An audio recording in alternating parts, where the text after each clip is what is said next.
What's up, you guys? So the other day I was just chilling on my day off, wandering the internet, as you do when you're bored, and I noticed when I went on YouTube that I had a recommended video that piqued my interest. And that was a video for vegan pho. Pho is a Vietnamese noodle soup, and yes, pho is how it's pronounced, and yes, it's okay if you've been pronouncing it wrong for most of your life. I did too. But anyway, pho is delicious. I'm pretty sure it's the cure for the common cold. Like I said, it's a noodle soup, and it comes with tons of condiments. You kind of build your own bowl, and it's just amazing.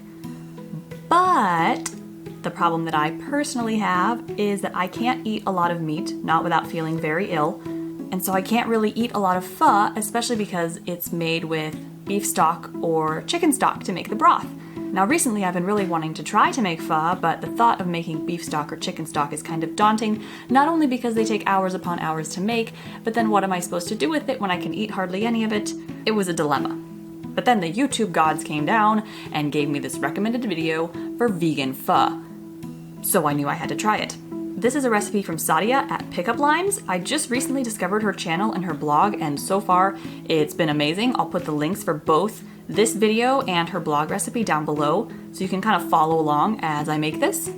Okay, so in traditional pho, most of the good flavor comes from the beef stock or the chicken stock. So how do you make something vegan taste just as good? Now, since I'm not a vegan, I was really curious about how this recipe could possibly match a traditional pho recipe. And I didn't go into this thinking, this is gonna taste exactly like the pho that I have at restaurants. I went in more of the thought of, I just hope this tastes good. Whether or not it tastes like the traditional pho I've been used to eating, I just want it to be good. But oh boy, are you guys in for a treat with this one. So this recipe initially intrigued me because it's vegan, but then when I looked at the ingredients, I saw something that kind of scared me, and that is star anise. Now, star anise is a special spice because it is one of 3 things I know of that taste like licorice, those being licorice, star anise, and fennel. Now, I don't like licorice, so as soon as I saw star anise in this recipe, I was immediately scared of it. But I thought, what a great reason to make this, not only because I wanted to test a vegan version of the dish, but to use an ingredient that normally would turn me away from a recipe and sort of face my fears of the licorice flavor. I think fear is what holds a lot of people back from cooking or from experimenting with new things. And no, it's not always going to turn out okay, and yeah, sometimes you're going to make stuff you don't like, but sometimes, like in this instance, as you'll see later, this recipe makes something awesome. And I am so glad that I didn't avoid it just because of one little spice.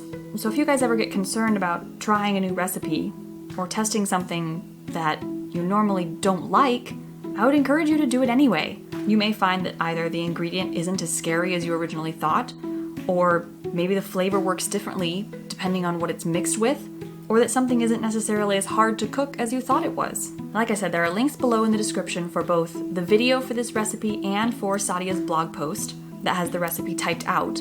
And the other thing that was great about this recipe is that it was actually pretty easy to make. Nothing had to be cut special, nothing had to be prepped in a special way. It was pretty much all just put it in the pot and let it go.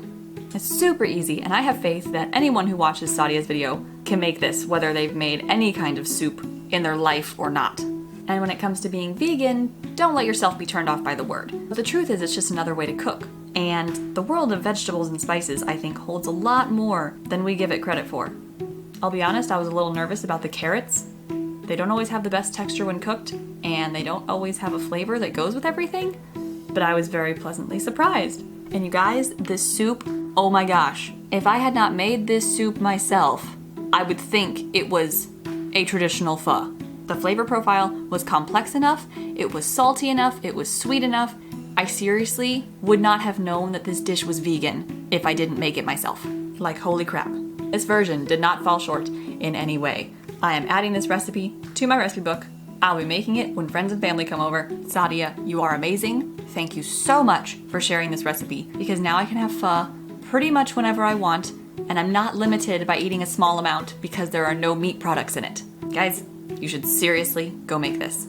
Please go visit Sadia's YouTube channel and her blog, check it all out, look at her recipes, see what you want to try. I love testing things like this, and if you like this video, please subscribe for more. Thanks for watching, and I'll see you guys next time. Bye!